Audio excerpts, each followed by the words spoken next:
Mr. Borough President, thanks so much for joining us. Oh, thanks for having me. Your second year as Borough President, I want to ask you to look back on 2015 and assess your performance. Are you happy with the job you're doing? Are you accomplishing what you set out to?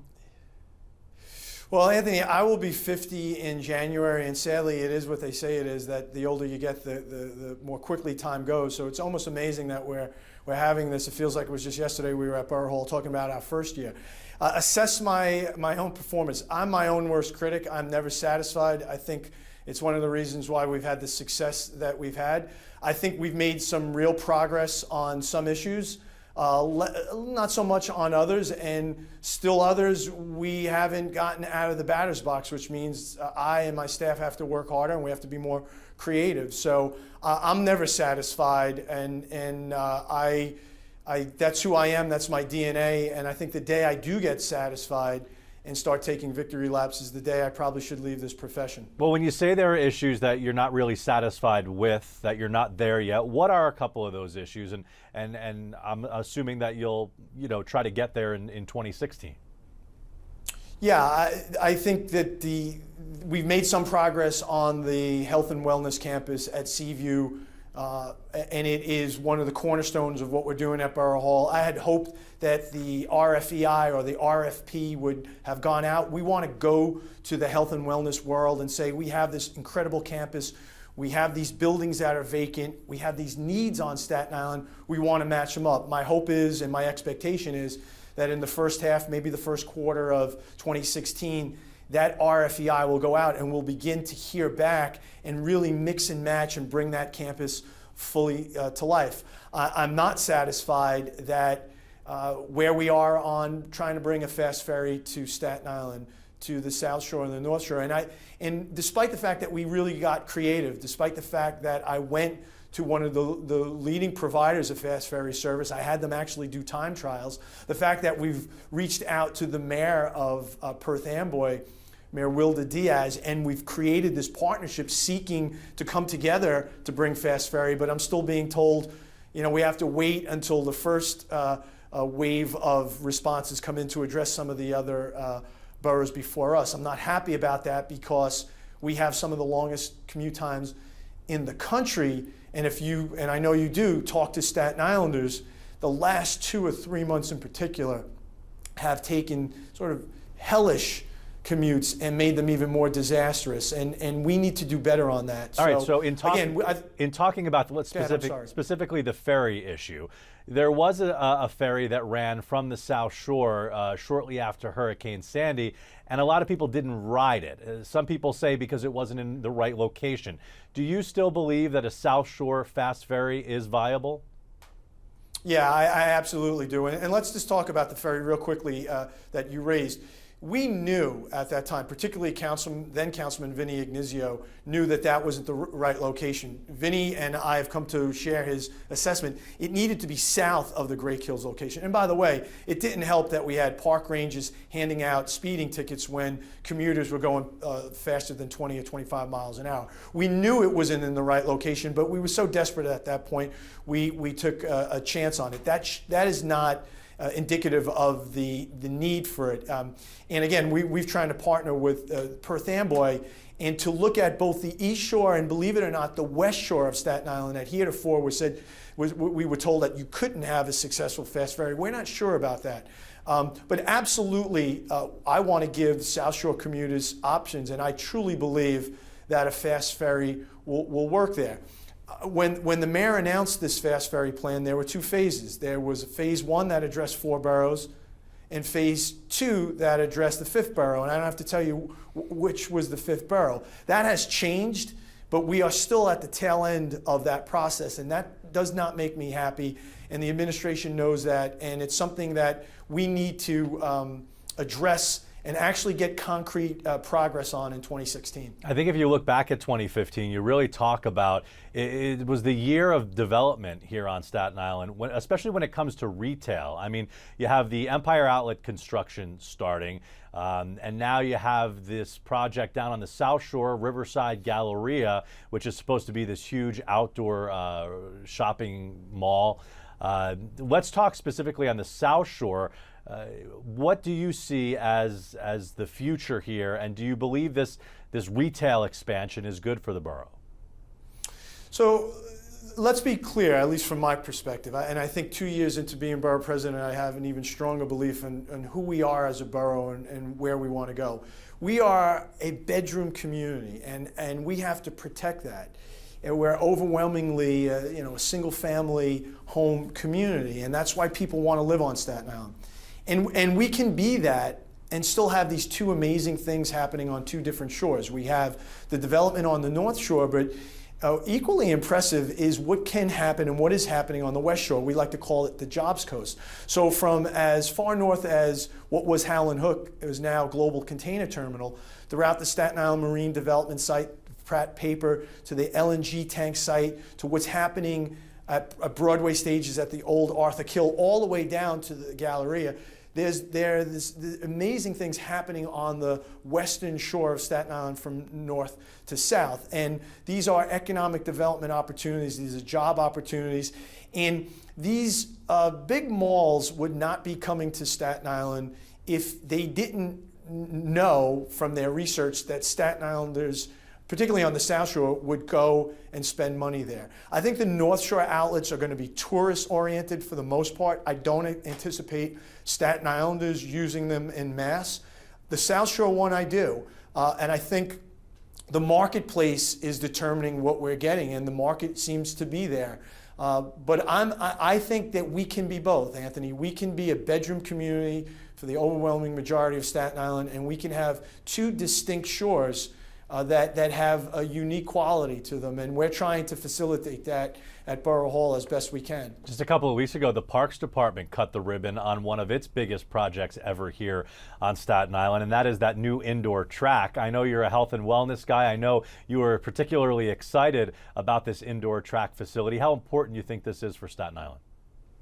It is literally a state-of-the-art, world-class facility, and it's great to hear the word Staten Island with state-of-the-art and world-class. It's an amazing facility. You will have high-end meets there, and a lot of people deserve credit. A lot of people before us deserve credit. And Anthony, make sure the cameras are rolling, because I'm going to thank Guy Molinari, I'm going to thank Michael Bloomberg, I'm going to thank Rudy Giuliani and Jim Molinaro and people like Vito Fossella. This was a long time in coming, and a lot of people who sat in my desk at Borough Hall long before I did, who really pushed for this. And it is an amazing facility. It's great to see Staten Islanders and Staten Island students of all ages be able to use it.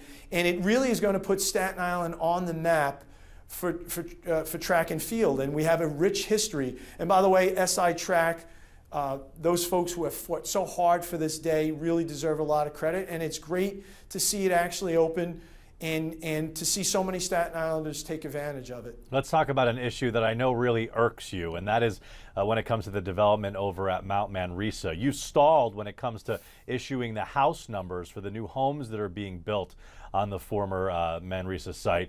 You've been told by a judge now that you have to give those house numbers out. Is this a lost cause now as far as you're concerned? Is the development there now going to happen no matter what? This is a wretched project. This is a wretched project, and the Jesuits should be embarrassed that they took the money and ran and gave birth to this project. The Savos should be embarrassed how they have raped the land. And I believed it was in my discretion to say we are not issuing house numbers until the criminal proceedings play themselves out. And the criminal proceedings are the folks that the Savos brought in that mysteriously didn't find the asbestos that was readily evident. And a judge compelled me to issue house numbers, and I had to. And I'll break some news for you, Anthony. I issued the house numbers as the judge's order compelled me to do, but I rejected the street names that the Savos had submitted, as is my discretion at Borough President. And their lawyers are going back to court because they're not happy with the street names I issued. So I'll look at the New York One camera today and tell those guys, shut up, take the street names that I gave you, stop wasting the court's time. And this process will continue to play out. The land use process is not over. There are permitting issues and steps that these developers have to continue to go through, and I will watch it at every step. But to go back to the court, to waste the court's time because they're not happy with the street names we issued at Borough Hall, it really is telling about the people who are involved in this absolutely wretched, embarrassing, shameful project that is taking place. Is this you being a thorn in their side, or you having actual issues with the names of the streets? Well, Anthony, to submit a name, Timber Road or Timber Lane, when you think about all the trees that were knocked down at this property, that were knocked down immediately and left to taunt the folks like Barbara Sanchez and the public, those names, that name is unacceptable to me. And I have discretion, our topographic unit and I as borough president have discretion, and historically we have done this before, to say no, those names are unacceptable. Mm-hmm. And we submitted, and we, as per the court's ruling, we submitted house numbers with street names that I thought were more appropriate. Okay. You hosted a meeting not too long ago dealing with the explosion of the deer population here in the borough. Now, I've seen these deer crossing signs that have gone up throughout the borough, but does that really solve the problem? Some have suggested allowing people to hunt the deer on Staten Island. What do you think about that? No, the deer signs aren't the answer. It's just to let folks know that we do have a deer problem, but that's not the cure-all. I appreciate what Chief Ed Delatorre from the NYPD did. He mapped where the automobile deer collisions took place and put his signs in those areas just as a way of warning folks. Anthony, I don't want to see the wanton destruction of these animals. I think these animals are beautiful, but we have a deer density on Staten Island that is so high that three really bad things happen. You see an ecological devastation, which is particularly daunting when you call yourself the Borough of Parks and a quarter of Staten Island is green. We will see species, plant species and the animal species within those plant species wiped out for a generation. Two, there is the data and the scholarship show there is an uptick, and forgive the pun, of Lyme disease and other tick-borne diseases when you have density, deer density of this population. And then ultimately you have an increase in collisions. And it is just inevitable before one of those collisions results in serious injury or fatality. So should we be letting people hunt them? No. Let's not have a Joe Lhota moment. There will be no hunting on Staten Island. What they do in other jurisdictions across this country is the USDA comes in and they have their experts and they cull the herd. So Senator Lanza will not be out there with his 30-aught six, and Joe, our neighbor, will not be out there with his bow. But the reality is we can address this issue now, or we can kick the can down the road. And we now are waiting on the city to come up with their deer management plan. There are lethal and non-lethal ways of addressing this. We need an integrated approach, but if we simply take the non-lethal path, we are kicking the can down the road. The problem will only get worse. There will be more deer, and there will be those three damages that I alluded to will happen with greater frequency, and ultimately we will come to the same point in the road that we are today, and we will have to make some really difficult decisions, but a lot of harm will have been done in the interim. Let's talk about the political scene here on Staten Island. Voters elected Democrat Mike McMahon as our new district attorney. He'll take office in January. You chose not to endorse a candidate in that race, keeping with really your theme of staying out of political races here on the island. Is that what we can expect more of during your tenure?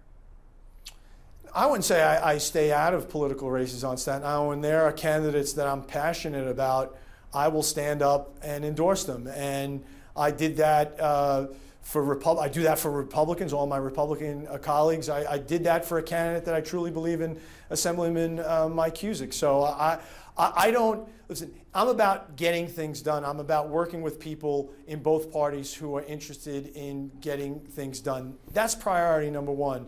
The politics, I'm a political entity, I know that. The politics are secondary to me to getting things done. And let me say, let me tell the world, a well-known secret. It's not easy when you represent Staten Island on any level in government. It's not easy to get the attention of your colleagues off of the island, and I'm about getting things done, and politics will always come in second. And if that is unacceptable to the wingnuts in both parties and to the the political junkies out there, they have a right to go to on election day and pull the lever from someone else. I don't begrudge them that right. I think at the end of the day, more Staten Islanders respect that I have this laser-like focus on delivering for this community, and I'm willing to let the political chips fall where they may come election day. In terms of the race for DA, have you talked to Mike McMahon since he won, and how closely really do you work with the DA's office in your capacity? I think now more than ever, given the opioid epidemic that we face on Staten Island, the relationship between the district attorney and Borough Hall and all local elected officials is critical. I will be meeting with the DA shortly at Borough Hall to go over some of the initiatives that he already has planned and that we have. I know Mike from our days working together in the city council and then as colleagues when he graduated to higher office. I fully expect to work with him as I'm working with Senator Lanza and Councilman Matteo and others. We need all hands on deck in this epidemic. We still have Staten Islanders dying at unacceptable rates. So I look forward to working with the new district attorney on this and any other issue he thinks Borough Hall can be helpful with. Mr. Borough President, when we do this interview next year, I want to have a question to ask you. Going into 2016, if there's one thing you can accomplish, what would it be? Wow, I really want to see progress on the health and wellness campus and the education campus at the Castleton, the old Staten Island University site.